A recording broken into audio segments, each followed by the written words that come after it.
Ce soir, au café-théâtre The Artist à Paris, dans le 18e arrondissement, une cinquantaine de curieux affluent pour découvrir le premier spectacle d'un humoriste encore inconnu du grand public, Jean-Philippe, mais appelez-le Jean-Phi. Ce steward, originaire d'un petit village du nord de la France, décide de se lancer dans le monde de l'humour avec son premier spectacle. Peu à peu, il se prend au jeu du professionnalisme. J'apprends à connaître ces nouvelles sensations, c'est une bonne sensation, c'est beaucoup d'adrénaline. À chaque fois je me demande pourquoi j'y vais, parce que c'est un track pas possible et on se dit j'ai pas besoin d'y aller.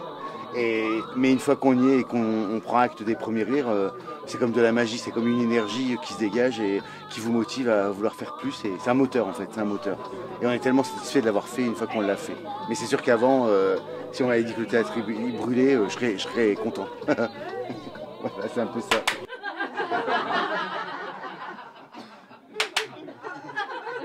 Je suis désolé monsieur, avec moi non plus, elle veut pas. Mais juste avant, la peur, le trac, ça me quitte jamais. Ça me quitte jamais. Et pourtant, c'est quelque chose qu'on apprivoise au fur et à mesure. Et puis, je connais mon spectacle, je connais ce que je dois dire. Mais c'est toujours l'appréhension du public où c'est comme un jet de séduction. Est-ce qu'on va plaire ou est-ce qu'on va pas plaire? Donc, c'est une remise en question permanente. En fait, c'est jamais acquis. Ce soir, encore, et comme depuis 2 mois, le spectacle affiche complet. Il retrace très bien sa vie. Je trouve que son parcours entre de là où il vient et là où il en est, c'est énorme. Voilà, sinon c'était très drôle et je lui souhaite vraiment de réussir.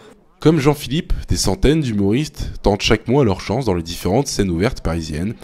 Que ce soit au Changeman Comedy Club, qui a vu l'éclosion d'humoristes célèbres comme Arnaud de sa mère ou encore Gaspard Proust, ou à l'entracte de Saint-Martin dans le 10e arrondissement, ils ont tous le même objectif: taper dans l'œil de ce que l'on appelle un dénicheur de talent, autrement dit, celui qui leur offrira leur chance dans le milieu professionnel.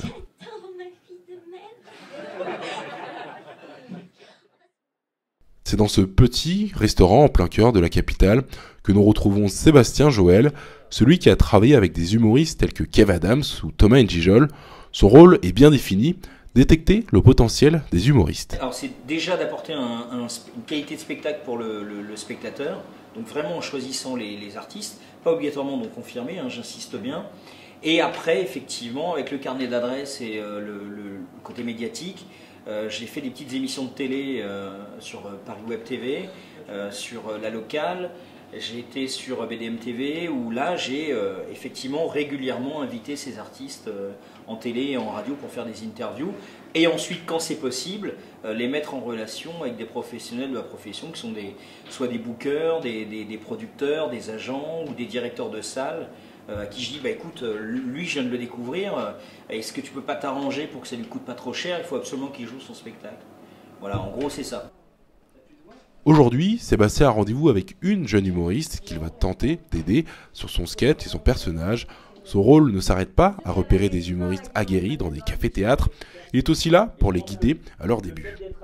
Malgré tout, il reste lucide et sait qu'il restera dans l'ombre de l'humoriste.